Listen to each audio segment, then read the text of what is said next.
Welcome to Business Unmuted, thanks to our sponsor Virtue Motors, one of the UK's largest motor retailers, representing some of the world's best manufacturers of cars, vans and motorcycles. Check out its website at virtuemotors.com. I'm Graham Robb and I've owned Recognition PR for nearly 35 years. We've 75 clients in multiple sectors based across the UK, and between them they have a turnover of approximately £6 billion and employ around 30,000 staff. So we're at the front line of the business community and perfectly placed to discuss the economic climate, and there's a lot to discuss. In the studio we've got Kate Cooper-Fay, Group CEO of CXE, or Sexy, an experienced Group CEO, a non-executive director, advisor and professional speaker. Her business, CXE, supports organisations with businesses and businesses with cultural information and transformation with the customer in mind.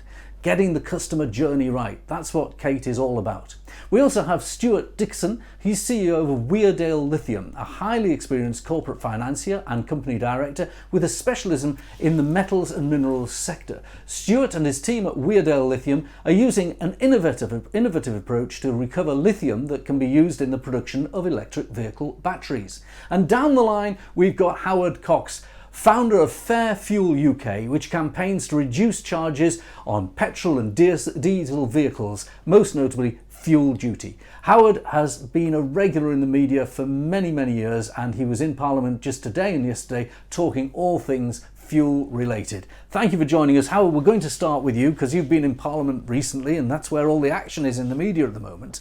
Of course, the economy, we've seen inflation go up, we've seen political cataclysm with what's happening with Liz Truss. What was the atmosphere like in Parliament this week? Well, thank you for having me on here. Well, fundamentally, there's a lot of doom and gloom. If you look at Labour, they're pretty happy, and they're smiley faces. Now, in fact, a lot of them came up to talk to me today, more than normal, really. But the Tories, they're in two camps, and it really splits between the Rishi Sunak and versus the Liz Truss. But Liz Truss people are actually waning. There's no doubt about it. I had a long chat with Craig McKinley MP, he's MP for North Thanet in Kent, and he's chairman of the Net Zero Scrutiny Group, so the global warming or the climate change interest, etc. And he summed it up for me really. He said, I'm afraid everything is short-termism at the moment, and what we're looking at, no one's thinking long-term at the moment in time. But Howard, you would appreciate more than anyone, we should be looking at short-term because the cost of living crisis is the issue that is at the front of every one of their constituents, and that's really what I was talking about. And okay. I was asking simply, please, can we cut fuel duty big as we've done in Europe? Okay, well, let's get on to that. Obviously, full disclosure, my own personal life in politics, I supported Rishi Sunak and campaigned for him to become leader. I've ended up with, in the Conservative politics, the policies I wanted, but the leader I didn't. But that's another story. Howard, let's talk about the cost of living, because inflation went up to over 10% again today, and it strikes me that some of the policies you are advocating, if implemented, whilst they would cost the public purse, they would also reduce inflation. Can you amplify on that? Yeah, absolutely right. I mean, I've set up the campaign in 2011 when we had a certain David Cameron and George Osborne in power, and we were just coming off the back of a potential fuel price escalator, whereby if Gordon Brown's government would actually pursued this, pump prices would be about another £1 a litre now. And thank God we've had a freeze since then. That's what really the core of our campaign is, to keep fuel duty down. But we're still the highest tax drivers in the world. And that's the bad news. And so we're going to continue to fight for a lower cut in fuel duty. And simply because it's proven, the CBR and even the Treasury have shown that if you cut fuel duty, you'll get more jobs, you'll get increase in wages, and you'll lower inflation, as you quite rightly pointed out. And recently, Germany, they cut theirs by 25 pence. And in the month following, their inflation fell by 0.4%, nearly 0.5%. It's a no-brainer. And guess what? More income comes into the Treasury because it adds to put more money in their pockets. They spend more. The government still get their shed load of VAT, which I object to incredibly, the fact that VAT is on top of the duty. It's a double taxation. So we're fighting on that front as well. And the other one that we're fighting on as well, we want transparency at the pumps, because if I ask your studio guests there and your viewers this question, how are pump prices calculated related to oil prices, could someone give me their answer? Because I'll give them £20,000 £1,000 now from my own money to actually. So that's how convinced they wouldn't know the answer, because when oil goes up, pump prices go up like a rocket. When oil goes down, they come down like a feather, and they never come down by as much. And everyone is confused now because of the 2030 diesel petrol ban that's been inflicted on us. And can I put now my proverbial colours to the mast? I am pro electric vehicles. I really, really am. But what I don't like is the fact we're being forced into a situation where people are confused. We've got 1.7 million supporters, and something like 90% of them are saying to me on a regular basis, please, what am I supposed to buy? I've not got a clue what I've got to do in the next 7 years. And I applaud we've got to get lithium out. I'd rather have lithium coming out here commercially than from some Belgian Congo, someone who's, a young kid going down in terms of slave labour. So I'm working hard on those sorts of issues, but the biggest one for me, cut fuel duty to get the cost of living down. Okay, I do agree with you, but I've got to put the other side just very quickly. Net zero, the intention of our country to try and cut its carbon footprint, the argument would go that if you have high price fuel, you are going to drive people to low carbon transport. The disincentive to drive a vehicle a long way is the kind of thing that these Just Stop Oil protesters are splashing Van Goghs with soup for and gluing themselves to the street for. And they feel passionately that something needs to be done by governments to change habits. Well, I don't share that feeling whatsoever, because I don't share that. I think that climate is changing, but it's not a crisis. And it's as simple as that. We do need to breathe clean air. I want to breathe clean air. I want my children to do it, my family to breathe clean air. I want the environment to be lovely for all of us. But I'm sorry, I don't actually subscribe to the fact that everyone should be actually worrying about carbon dioxide. Carbon dioxide is actually a fertiliser. It's actually the reason why we've got a greener planet we've ever had. I can go on forever about this, but this is not about climate change, this meeting. As far as I'm concerned, what we should be looking at is the serious issue of the cost of living crisis today. People can't afford to get to work. People can't afford, in fact, there are people who can't even get to their medical appointments. They used to have weekly medical appointments, they're doing it monthly now. People aren't going to the cinema, the theatre, the restaurants. So the impact of the cost of fuel, the cost of logistics is vast. And I'm backed by the Road Haulage Association, and something like 40% of an average trucking firm of about 50 trucks is fuel. 40% we're looking at. And so every 1p rise or 2p rise, you imagine what that does to the bottom line. They can't invest in new staff, new training, or cleaner kit. And we need cleaner fuel. One of the things, I wrote a report for the All-Party Parliamentary Group, which I was secretary to, which simply said this, and asked this question: please, can we have a cost-benefit analysis of what the 2030 ban means to the economy? Well, that came out last week. I wrote for The Sun, and it was on the front page of The Sun. And fundamentally, what we're doing with the 2030 ban, the benefits of that is about 75 billion, but the cost of getting that 75 billion, guess what, is 400 billion. Wow. 5 times. That's a very interesting bit of data. Every pound of benefit is going to cost us £5. Let's get real. Let's really have some common sense policies, and please cut fuel duty. Okay, right. You've made your case. I'm going to put one more argument against your case. I don't fully subscribe to it, but let's just put it out there. Governments always tax transport to the point that there were toll bridges and toll roads all over the country in the 17th, 18th, 19th century. Governments tax things that people need, whether it be windows or beer. This is just something that the government needs the revenue from it. The government makes commitments. It needs to fund its health service, its defence service, its welfare policies. It does actually need the cash. Well, I come from the John Redwood School of Politics, which is if you have lower taxation, you get more money into the revenue, into the exchequer.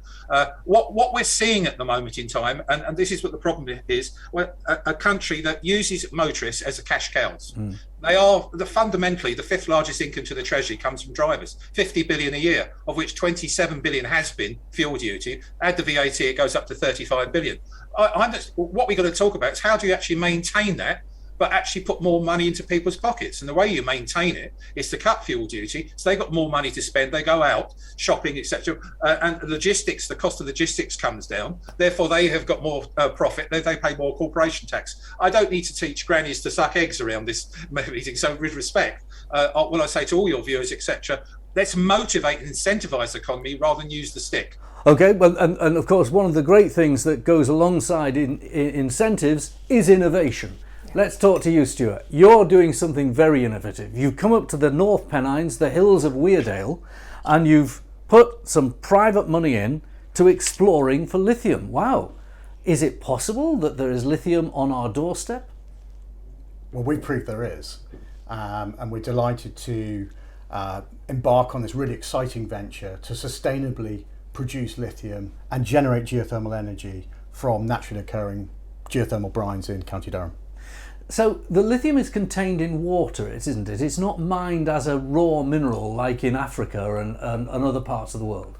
That's correct, and that's really what's quite new, is seeking to produce lithium from geothermal brines. Most lithium currently produced is from hard rock or really environmentally damaging salars, salty lakes in South America. And so you have a supply chain of lithium which is fundamental to electric vehicle batteries, as you quite rightly pointed out. In fact, future demand is 95% driven by electric vehicle battery requirements. So if net zero is going to happen, if the adoption of the government's targets for electric vehicles is going to happen, we need a lot more supply, and we have a great shortage of it. In fact, there is no lithium produced in the UK today. There is no lithium produced in Europe today. We are wholly reliant on imports from South America, China and Australia for raw materials. And then when you take that further into the supply chain, 90% of processed lithium comes from China. And it's a long way away, never mind the democratic deficit of buying from China. The shipping cost must be tremendous. Well, yes, this is adding to the cost, the operating crisis that we have. You know, the cost of operating is the cost of living crisis for business. It's the same thing. And so what we want to produce is a product which really tackles the energy trilemma we find today, which is availability, security, sustainability, and affordability of that. So that's why domestic supply is so important. Let me just pick you up on some of the more technical details without going into a science programme. So the lithium is contained within the brine that is within the Pennines, and I understand that other companies are looking in Cornish lithium as well, so it's not just in the North Pennines. You extract it, and you haven't yet taken it to the point that you can take the lithium easily out of the brine, have you? Looking at different techniques. That's right. This is a brand new industry, and it's the only way that Europe and other developed market economies who don't have the geological benefit of hard rock lithium deposits are going to tackle their own supply. So we've successfully extracted the water from test boreholes in County Durham, in Weardale specifically, and we've proven the lithium concentrations, we've proven the flow rates, which are really attractive, and now we're working with technology providers called direct lithium extraction technologies, which is a completely new industry. This is an industry less than 3 years old. And so we're right at the vanguard of new innovation, and we're bringing it here to the Northeast. And the Northeast is innovating in this area. There are battery manufacturers, battery inverter manufacturers, there's hydrogen catalyzers going on in Tees Works where I'm on the board, and there's carbon capture and storage going on. So a lot of this stuff is coming to the Northeast. What about the site you've got? Because it's an old school site, isn't it? It's not, it's beautiful countryside, but the actual site isn't.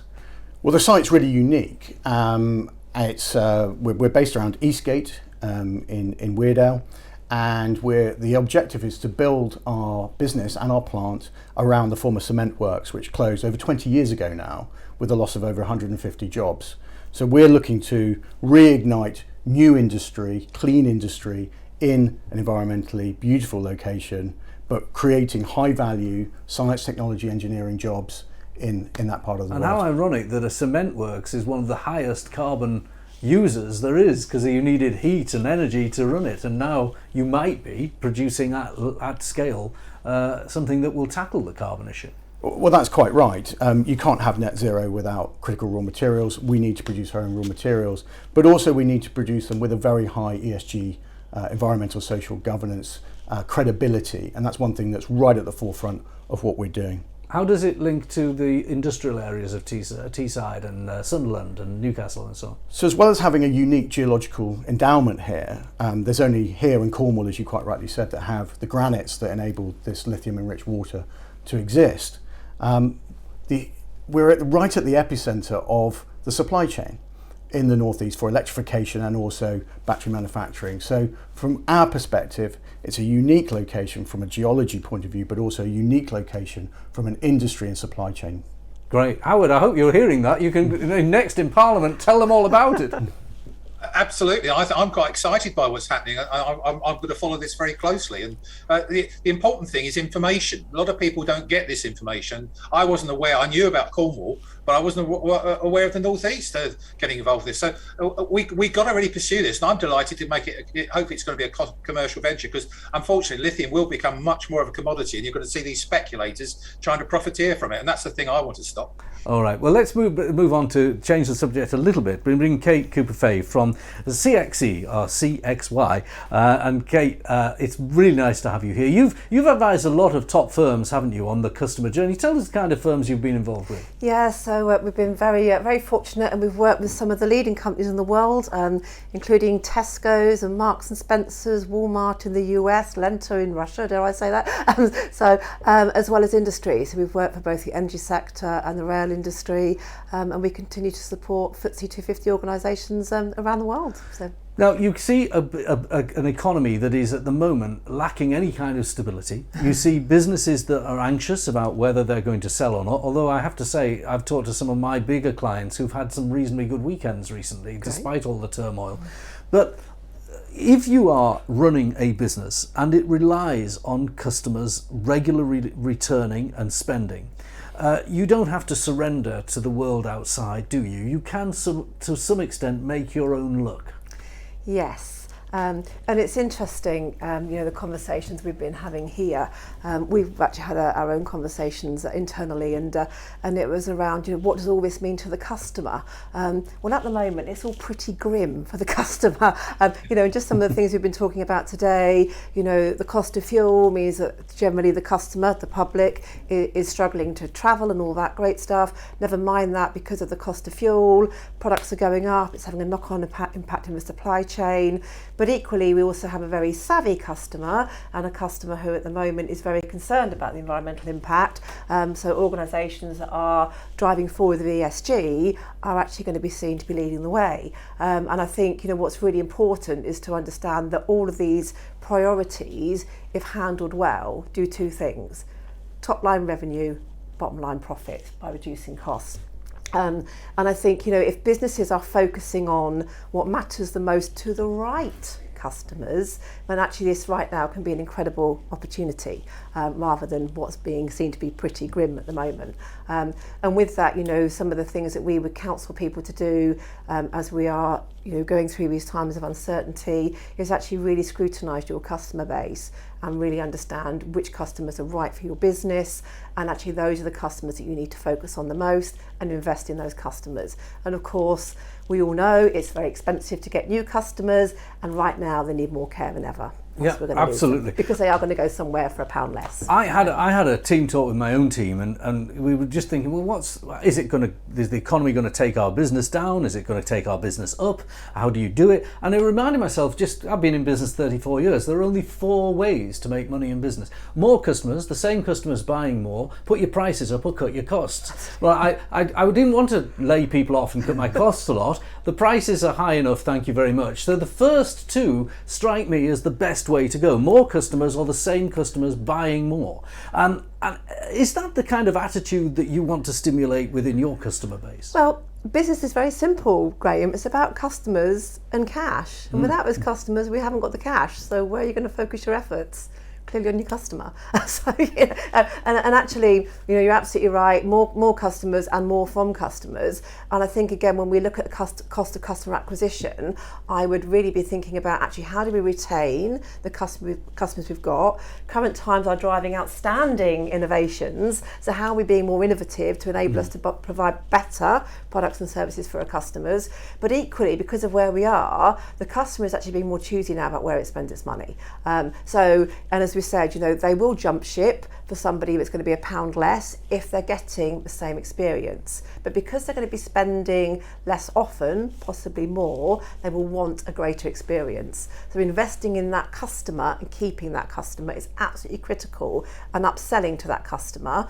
And then, of course, they then become the ambassador of your brand. And what does that mean? They're going to share. And if they share, what does that do? Customers come to you. A lot cheaper than marketing. Sorry, marketing people who are listening to this. But joking aside. I accept that. And, I mean, we run a PR firm in my day job. Rather than presenting this, I run a PR firm. Do you know what? I never take a discount from my clients. I'm very proud of that. I always, if I shop, I always shop with my clients. So I'm a member of Duncan Bantine's Health Club. I wouldn't dream of asking them for a discount. But I tell you what, I feel entitled to complain if it goes wrong. It never does, Duncan, I promise you. But he'd be the first to want to know. I'd buy my cars from Virtue Motors, our sponsor, and I tell you what, I didn't ask for a discount, wouldn't ask for a discount, but I would feel entitled to complain to the CEO, and he'd want to hear if it went wrong. The idea of leaders in business being open to complaints, what's your view on that? Well, so it's very interesting, isn't it? So obviously a lot of what we do is around customer insight and customer intel, and it always amuses me when we're going to an organisation and we're given all the customers to interview that love them. Well, frankly, that's no use to man or ornament, because there's the customers that don't love you so much that will tell you where you need to make the changes in your business. And I always think, as a leader, if you don't know, you can't change it. And of course, what tends to happen the majority of the time is we will lose a customer and we don't know why, because they don't tell us. So actually knowing is critical, because then we can change. I just stayed at a Hilton hotel, and it was a very nice hotel, I have to say, but I got bombarded with emails. Please fill in our survey. I didn't fill it in. Please fill in our survey. I didn't fill it in. Please fill in our survey. I filled the survey in. 10, 10, 10, 10, 10. I just wanted it off my email. What do you think of those things? I'm probably not the right person to ask about Hilton, given they're a client of ours. We've probably instigated some of this. Do you know, and again, it's really interesting, isn't it? So the whole customer piece is about balance, because actually by doing what you think is right by the customer, you can actually be cheesing the customer off. And the whole customer experience piece, I might be thinking as a supplier that I'm delivering an amazing customer experience by doing something like that. Actually, you're not. You're actually starting to disgruntle a customer. And I often think if a customer wants to give you feedback, they will. And again, as an individual, we're all quick to complain, but if somebody does something really well, I am very quick to share it these days as well, because I think that's important. So I think it's about balance. I don't think there's any wrong with an organisation asking for feedback, but I think to keep badgering somebody probably isn't the right approach. And again, it's about understanding your customers. And to be fair, sorry Hilton, doing that after you've left the hotel probably isn't the best time to do it either. And they probably should have got your feedback there. Well, I have to say though, if I had a problem with the hotel, they would have heard about it pretty damn quick. But that's another matter. But it was a lovely hotel, in fairness. Not everyone's like you, Graham. No, not everyone's like me.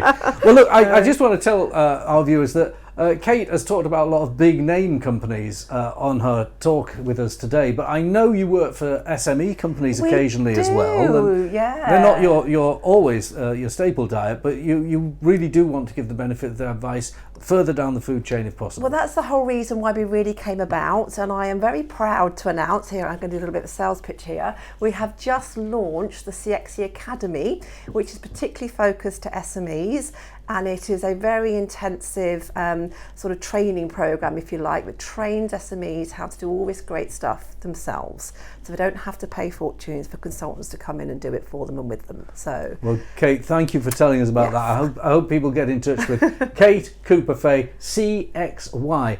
Stewart, thank you for joining me. Howard, you've been great down the line there. Do keep pressing the case. I'm sure all of us drivers would like you to do so, and you made a very cogent point today. Thank you for joining us, and we'll see you again, I hope, on our programme. Thank you. And thank you for joining us. More Business Unmuted, same time next week.